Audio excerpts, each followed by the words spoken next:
Hi and welcome to This Is Your Life. Well, the international success story of our guest of honour began right here 28 years ago. At the time, he was a lead singer in an up-and-coming rock band in need of a new name for his group. And it was this sign which inspired him.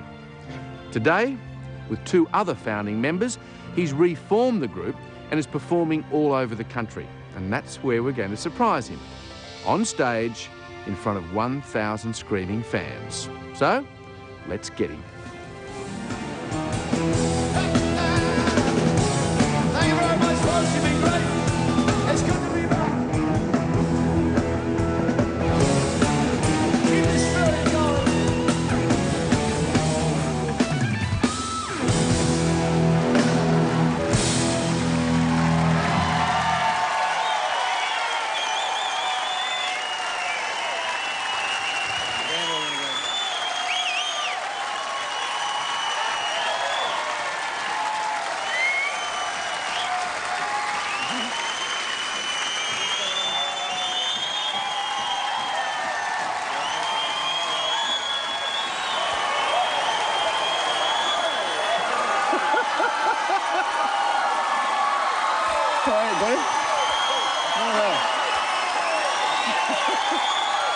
Congratulations, mate.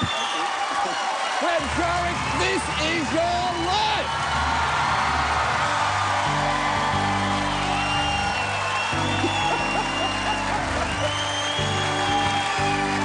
Glenn Shorrock, you have put Australian music on the international map for years. I've resisted this chap for a long, long time. But I knew he would one day catch up with me. I wasn't expecting it tonight. Right. But it's very kind of you, and I thank you for your fellowship. And, you know, I'll just keep doing it as long as I can, thanks to these people. Thank you very much. Woo.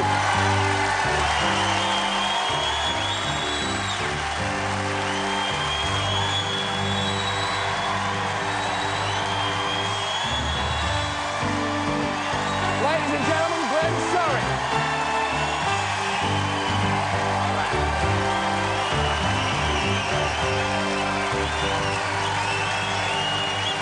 Thank you. Glenn Barry Shorrock. You're born during a World War II air raid on the 30th of June 1944 in the English county of Kent. You're the eldest of two children to Joyce and Harry. You inherit your showmanship from your dad, who loves to sing the classics in the shower and entertain guests with his stand-up comedy. And no one remembers these days better than your mum, sister Linda, and cousin Jeff. Hi, Glenn. Isn't this exciting? I wish I was with you. I hope you have a very good evening. I'm very proud of you, and I'm sure your dad would be as well. Do you remember when we went to the beach and you used to go missing? And I found you with another group of people. You always seem to prefer the others to us. Hi, Glenn. This is Linda, obviously, in the United Kingdom, down in Kent. Wish we were there tonight, missing all the excitement and the party. I'm sure you'll have lots of fun. Recalling something from our past was, remember the Friday night shops, and they used to have a picture show. And I busted you smoking cigarettes, and I remember you giving me a few shillings so that I wouldn't tell Mum. Have a great evening. Bye. Bye. Bye. Bye.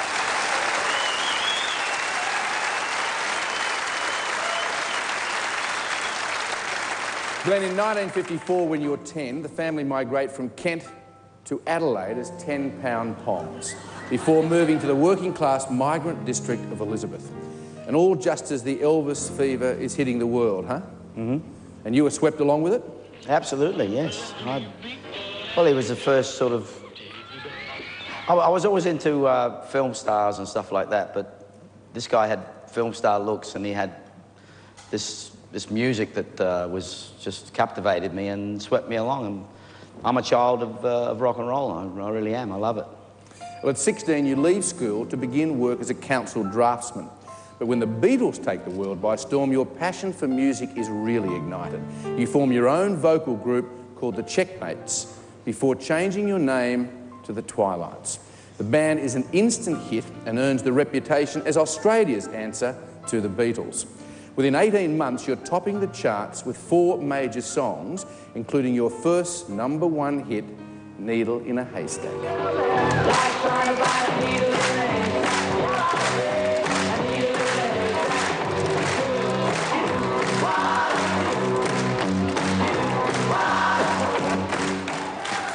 Right.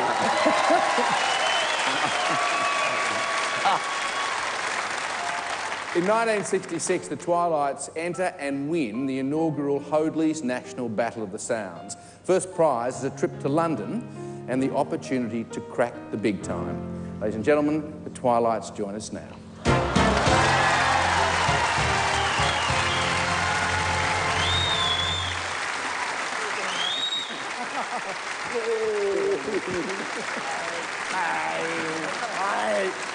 Mate, Glenn McCartney, if I can start with you. You and Glenn go right back to the beginning, don't you? Oh, yeah, this is before the war. Before the war? Just after. Just after. Or maybe during, I don't know. On the way home, we used to sort of sing harmonies, and Yeah, and that's then right. you said, hey, we could do this. That's right. And so sort of the So we did. Checkmates were born and the Twilights were We born. did, yeah. We did, yeah. John Bywaters, he was always a natural frontman, wasn't he? Oh, absolutely. We found that if we added comedy to our act, it sort of made it more enjoyable. And I remember one night in Brisbane, we were staying in a house, and Glenn was playing with his red ski pyjamas with a pillow stuffed up the front. And we had this That wasn't a pillow. Oh, wasn't it? Oh, you poor dear. It was your medication.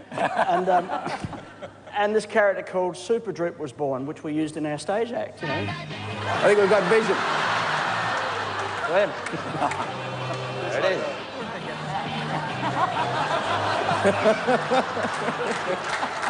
Nice look.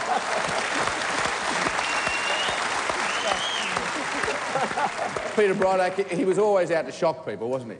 Yes, he was, and he made his presence felt even in the middle of the Indian Ocean.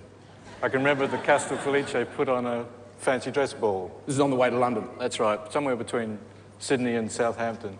Glenn decided to lighten it up a bit, and with his belly hanging out over 2 strategically placed towels, he went as a sumo wrestler.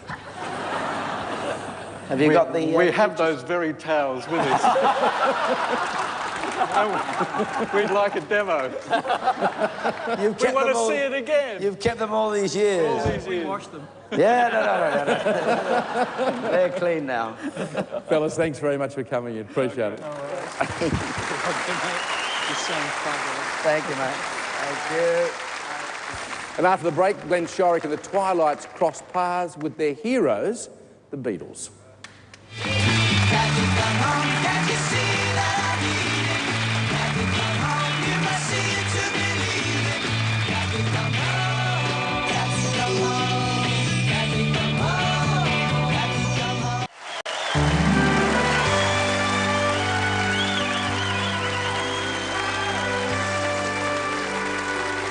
Welcome back as we celebrate the life and career of singer-songwriter Glenn Shorrock. Glenn, at only 22, you and the Twilights take on London's homegrown talent before getting the chance to record an album at the historic Abbey Road studios.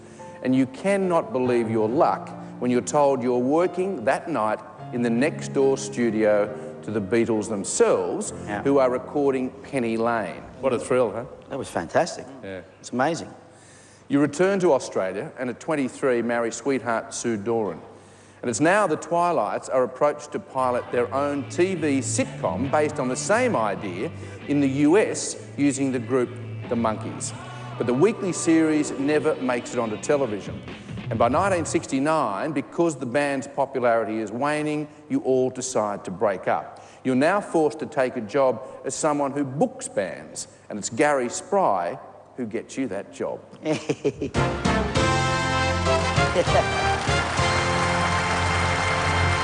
Gary. Fantastic. Good to see you. Gary, he took the breakup of the Twilights pretty hard, didn't he?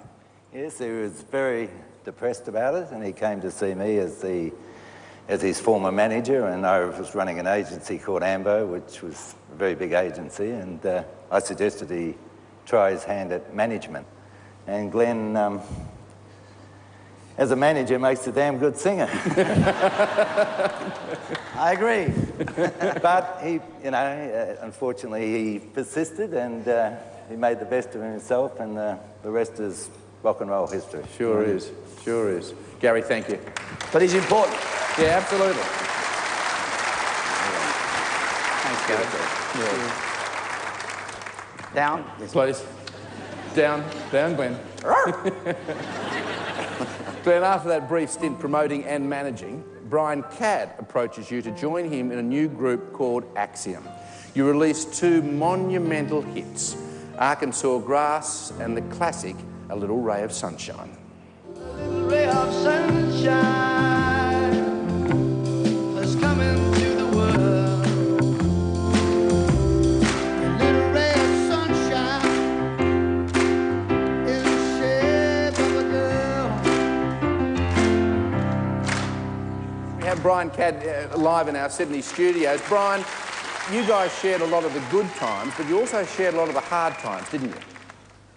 Yes, we did. Not sort of starving and dying kind of times, but I remember lots of times in England when we had to pay 65p for a bottle of sweet sherry because that's all we could afford. I couldn't drink that either. Sad times. Huh? How are you, mate? Cisco, I'm wonderful. Congratulations, Pancho, my good boy. to see you, man. This is fantastic. I come from the gig. Is that what you guys called yourself, Cisco and Pancho, did you? Yeah. Oh, Cisco. That's our little code. Brian, how important was this bloke to Australian music? Oh, I think he's Careful. one of our most important. He's done all the things that so many artists have dreamt of. He's, you know, gone overseas and had enormous success. And he's managed to stay out of jail here, so it's all been really good. Okay. Ladies and gentlemen, Brian Cadd. Hi. Thank you. Axiom now gives you a second chance to knock on the international door of fame. But although you spend a year in London working on an album it doesn't deliver, and Axiom breaks up. But that time in London was a particularly bad one for you, wasn't it? Well, Your marriage? yeah, marriage broke up. Band split up. Sort of left me hanging in a way. But I said, I'm not going back again. And with my tail between my legs, I'll hang here for a while and put in the hard yards. And that's what I did for about 4 or 5 years. But you know, as far as continuing the career, there was no real career path then until 1973, when you start performing at the London Palladium as a backup singer for Sir Cliff Richard. But the problem was you were a little too good, weren't you? Yes. True? That's right. After the first night at the opening of Cliff's show at the London Palladium, they came to me, you were great, Glenn, you were fantastic, you just did the best job, but Glenn, it's Cliff's show. So cool it a bit, huh? Yeah. Yeah. Just hold back a little bit. Well, Sir Cliff Richard sends this. Well, hi there, Glenn. As you can see by my location, my favourite location of the year, actually, I've had to actually film this slightly ahead of time because I'm awfully sorry, but I couldn't be with you. But this is the place I like to be. But one of the times I can remember as being one of my happiest times was when you were in my band. You were in the backing vocal group, and I remember you taught me how to do a particular step. Believe it or not, I still do it. And when you made your successes with Little River Band, I was so thrilled to tell everyone that Glenn Shorrock used to be in my band. So I just hope you have a wonderful, wonderful night. I'm sure you will. And all accolades are deserved towards you. You're a great vocalist. I haven't heard you recently, but I'm sure you still are. So have a wonderful time. God bless. And maybe I could join your band. Right. That's nice. Well, you now head home to Australia in 1975 to join a group called Mississippi. But it's obvious Aussie fans don't like the American name of the band, so you change it. Tell us what now unfolds. Well, I kicked against it. You know, I thought, why are we called Mississippi? We're Australian. You know, why should we be called an American name? And so, travelling down to Geelong, the three of us in the back of a Valiant. Is that the original Little River Band there, is it, I think? We just passed a sign that said, Little River Exit 1 mile. I said to Beep, that sounds like a song. In the same breath, how about Little River Band? They all went, nah. But it stuck, and thank God it did, because further down the road there was a sign saying, wrong way, go back. That wouldn't have worked at all, huh? Well, right from the start, Little River Band turns the heads of music industry heavyweights. As much now for your songwriting as your singing. And it's not long before you're snapped up by EMI Records. Little River Band's irrepressible lead singer, George Shark, really got the crowd going. Ladies and gentlemen, it's the 12th man himself and former publicity director of EMI and radio DJ, Barry Bissell.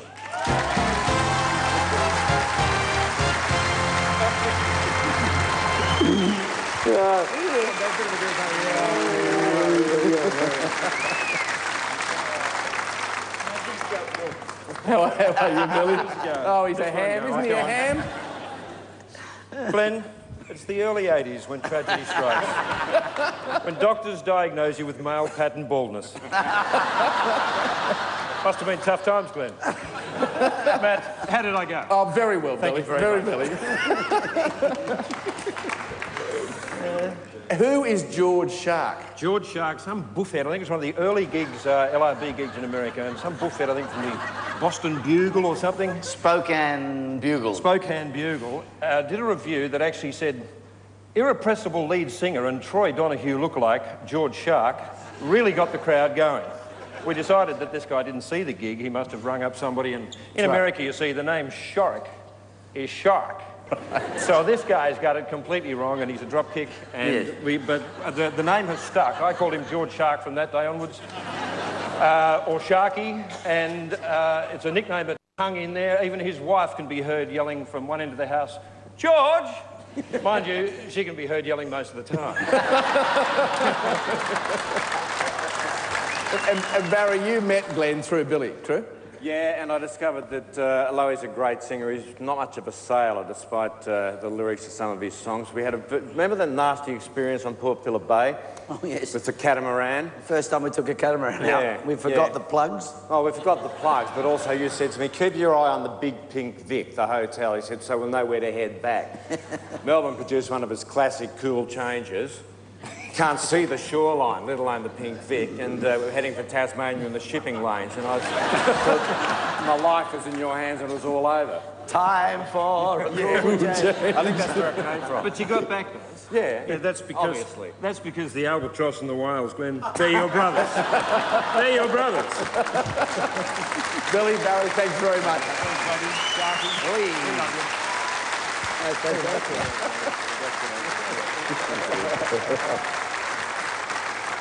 Down? Please. After the break, Glenn Shorrock and Little River Band take on the world. I'm telling you, I know where it's at. Yes, I do. Love is everywhere to be found. Open your eyes and look around.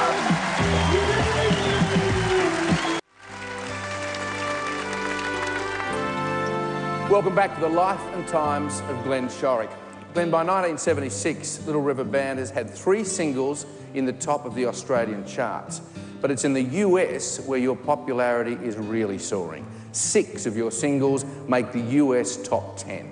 You tour across America and Europe as a support act with the likes of Queen, Fleetwood Mac and the Eagles. And it's now you sign a 6-album deal with Capitol Records worth $8 million. We'll go dancing in the dark, walking through the park and reminiscing.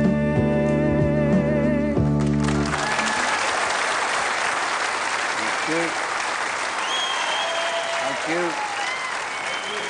Well, many of your hits are often co-written by you and our next 2 guests, Birtles and Graham Goble, along with the LRB manager, Glenn Wheatley.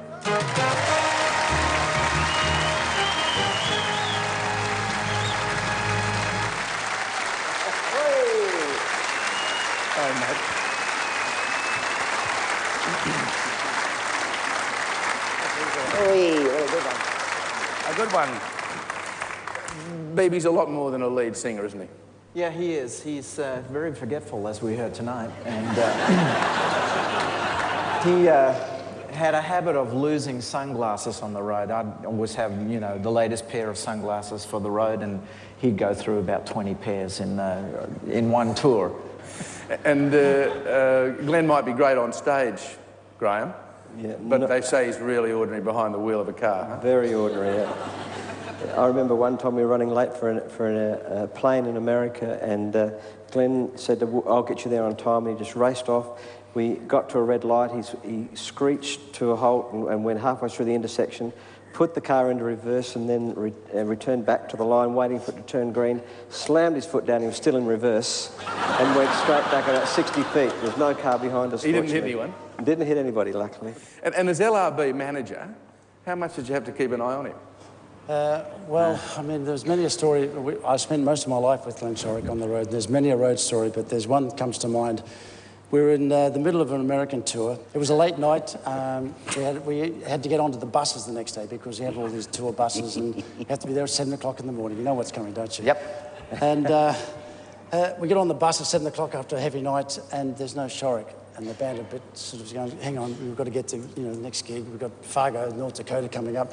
Don't worry, I'll go upstairs and I'll find him. I get up to the hotel, and I can hear the alarm going on in his room. He obviously has not woken up, or he's not in his room, one or the other. So I go to the bus and say to the boys, you go, I'll find him.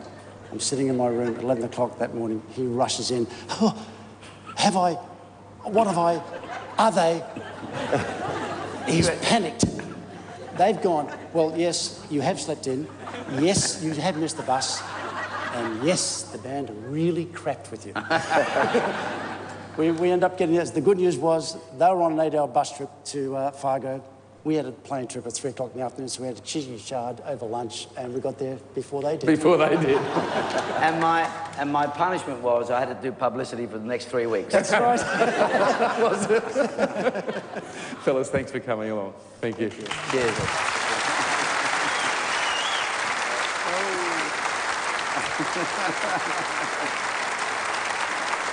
Glenn, by the time you're 33, you and Little River Band are taking the world by storm. Your album, Diamantina Cocktail, sells more than 1 million copies in America alone. Then your single, Help Is On The Way, is your first to reach #1 in the Australian charts, where it stays, ladies and gentlemen, for a record 20 weeks. Hang on, help is on its way. I'll be there as fast as I can. Hang on, tiny voice did say, from somewhere deep inside the inner man. Well, as the man of the moment, you're now even getting offers to fill in as host of the Mike Walsh Show, and later as a regular with Paul Hogan. Tax man! Hey, hang on. There ain't no tax on this. I know, but we're working on it. And while things are going gangbusters professionally, so too is your love life. 27 years ago, you meet Jo Swan and have been together ever since. And your beautiful wife joins us now.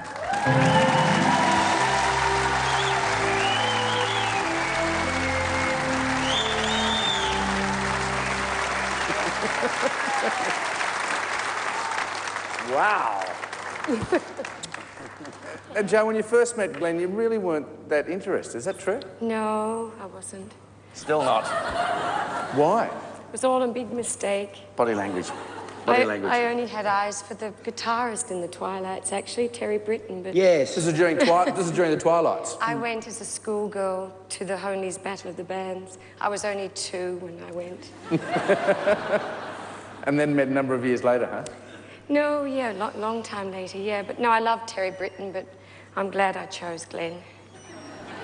I'm glad you chose me too, darling.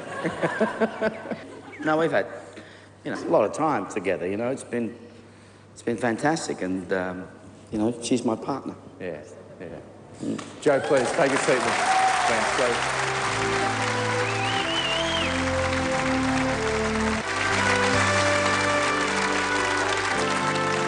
Welcome back as we honour entertainer Glenn Shorrock. You're 38 in 1982, and Little River Band is at the height of its international stardom. But backstage, there are personality clashes among the group which soon reach crisis point. Can you tell us what happened? No. No? It wasn't a happy ship, was it? Oh.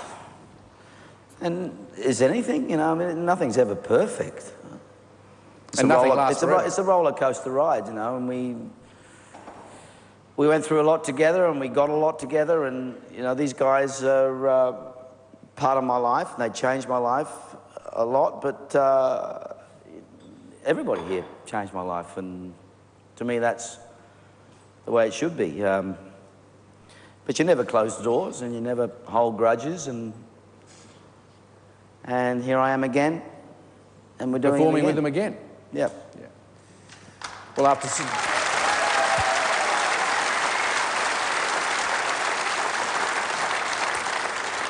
So after 7 years and record sales of over 15 million, you leave the group to concentrate on a solo career. You take to the studio and release your first solo album called Villain of the Piece. It's produced by your great friend John Boylan, who sends this. Hey Glenn, JB here, just dropping by a satellite from New York to wish you the best on your big day in the big smoke. Mate, this is your life, or at least the first half of it anyway. My guess is that you've got a lot more great music in you, and I, for one, cannot wait to hear it. I guess what I really want to do is to add my thanks to everyone else's. Thanks for letting me record one of the great voices of our time, and especially thanks to you and Joe for the friendship you've shown me over the years. From one rock and roll soldier to another, have a great day, and mate, keep your bat straight.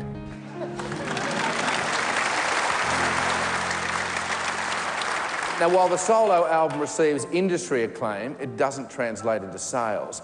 The next year, you embark on your first national tour and invite a young, unknown Canadian to sing backup. Ladies and gentlemen, her name is Wendy Matthews.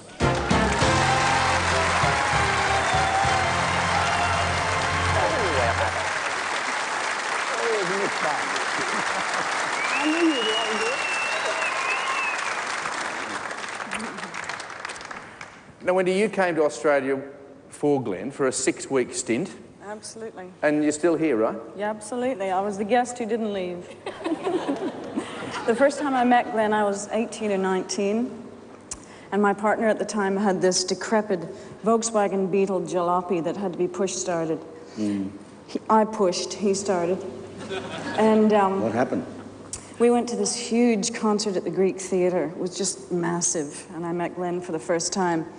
And afterwards, I was pushing the Volkswagen. And look up, and who should be helping me push but Glenn?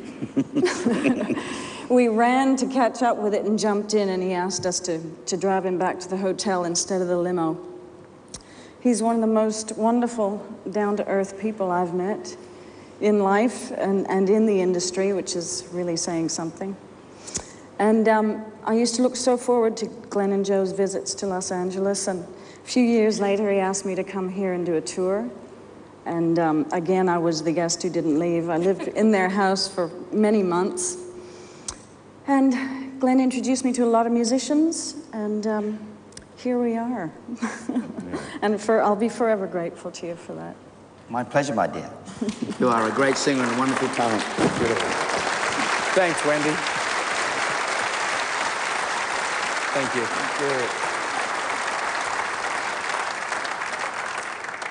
Innkeeper, more wine for my friends. Glenn, next you star on the Parkinson Show and fulfil a lifelong dream when you perform alongside Beatle Ringo Starr.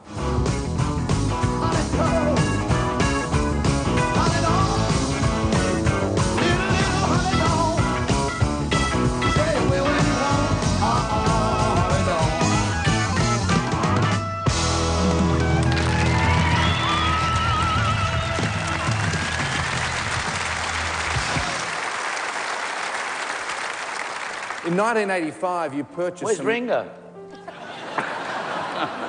Maybe. In 1985, you purchased some land on the small island of Wakaya in Fiji. Here you build your dream home and develop a deep affinity for the people.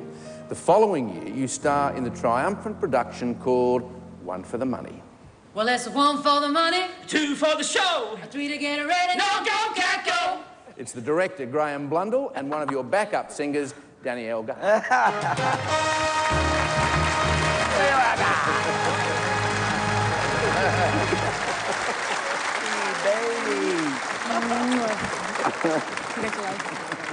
Now, Graham, is it true that at first you didn't think Glenn could handle the production? Well, not quite, but it's a little bit embarrassing to admit, but the great achievements of Little River Band had not really cracked it in the sort of rather rarefied circles of the theatre. But I knew that Glenn was a great singer. When my first daughter was born, Little Ray of Sunshine had just become a hit. I had to, every time it was played for years, I had to pull the car over on the side of the road just to listen to it.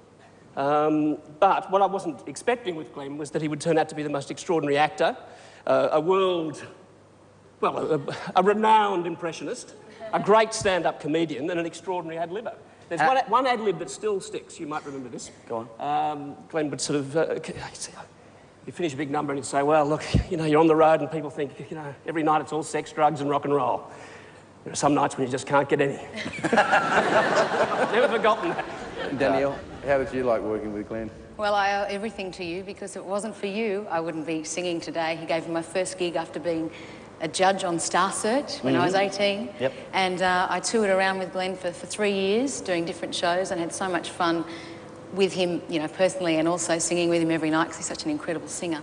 And I do remember one great little story, if I might add, that he used to do some impersonations, and incredible impersonations, but this one he did of Tina Turner, and he didn't tell us girls that he was going to come out dressed as Tina Turner. Here's the vision now. And he came out with the mini and the tights, and we were very jealous because he had much better legs than us.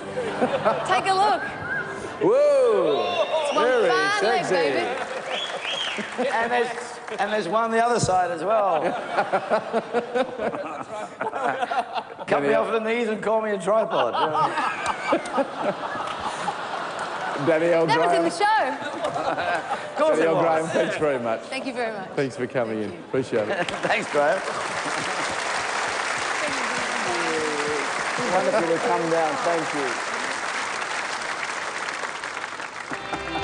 Ever since I met you, there was peace at home. I set out to get you with a fine-tooth comb. I was soft inside. There was something going on. What would you do if I said out at you? Would you stand up and walk out on me? Let me on you, and I'll sing you a song. I will try not to sing out of key.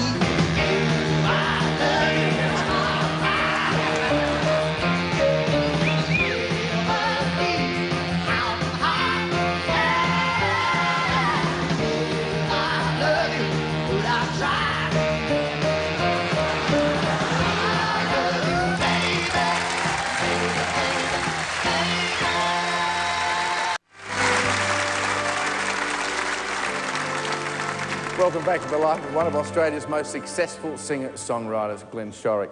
Glenn, in 1988, you jump at the chance to play to US audiences again, some as big as 85,000. Not long after that, you team up with Brian Cadd as the Blazing Salads. Then in 2000, you lose the man who first inspired you. Your dad passes away, leaving a gaping hole in your life, yeah? Yeah. Not a gaping hole. No, he was too good a man to be a hole. You know, he was a great inspiration to me. He was good.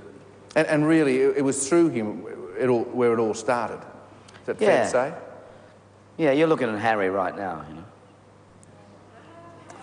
Just last year, you participate in the popular production and history of Australian pop called Long Way to the Top.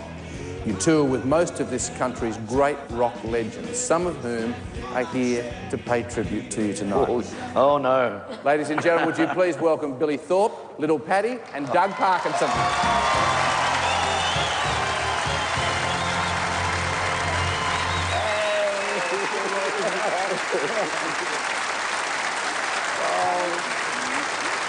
good girl, you.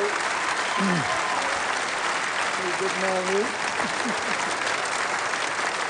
Oh, you're good. Pretty good. Billy, you and Glenn come from similar difficult backgrounds, don't you? Well, yeah, we're both English migrants. We've both been little pommy bastards at times in our lives. And smart-asses. And smart-asses.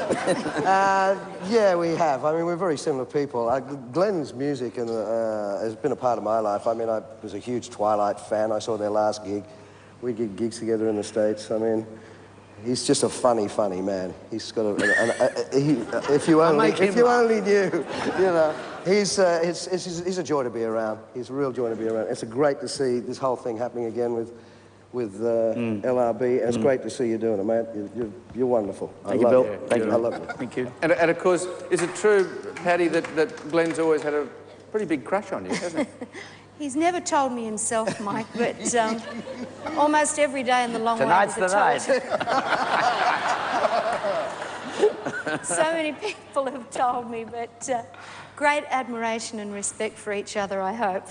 I guess the best part of my evenings, Long Way to the Top, was in the finale where Glenn and I sometimes shared a microphone and we got really good at our harmonies. We were pretty good, weren't we? You're a joy, darling. I love him very much. His singing is just the best. Actually, he's a singer's singer, and we do all love you to pieces. Thanks for being here. Very kind of you. Thank you, Paddy. Thank you.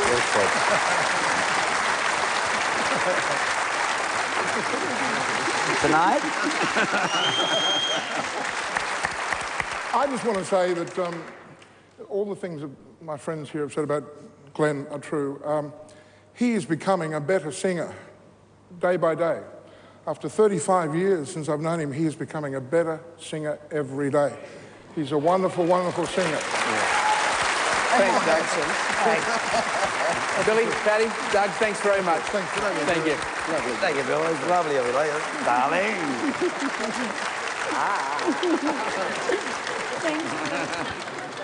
Go on. Thank you. Cheers. Well, inspired by the success of Long Way to the Top, you start talks to reform Little River Band. But a former member already owns the rights to the name, and a court battle ensues, seeing you lose your famous trademark. And you reintroduce yourselves to the world as Birtles, Shorrock, Goble. You also sign a multi-million-dollar 6-album deal with Universal Music. And while the pressure is now well and truly on, there is always Fiji, where you can get away from it all.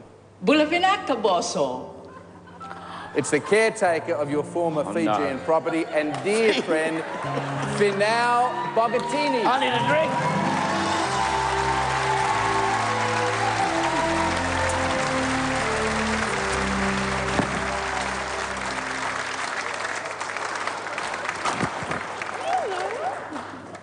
Isa.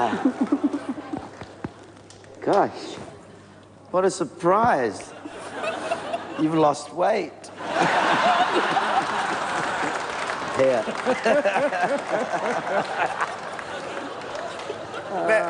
For now, you guys haven't seen each other for a couple of years, Couple of years, yeah. Yeah? Tell me what sort of a boss he was. Oh, yes, he's very nice boss, good boss, and he makes me laugh all the time, always chase me around the house. Chasing you around the house? Mm-hmm. And we always fight about the leftover food. Right. Why were you fighting over the leftover food? Because she cooks the curries for me, and I love them. I love her curries. So then she eats them. Oh, no. No? No. We always fight most of the time about leftover, and I will always win. Do you? Yeah. He's a softie then, huh? I always like to chase her around the house because he's the only one I could catch.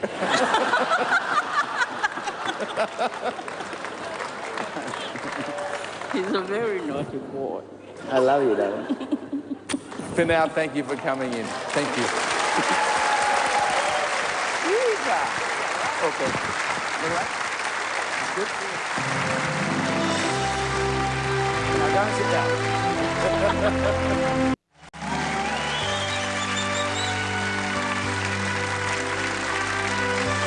Welcome back to our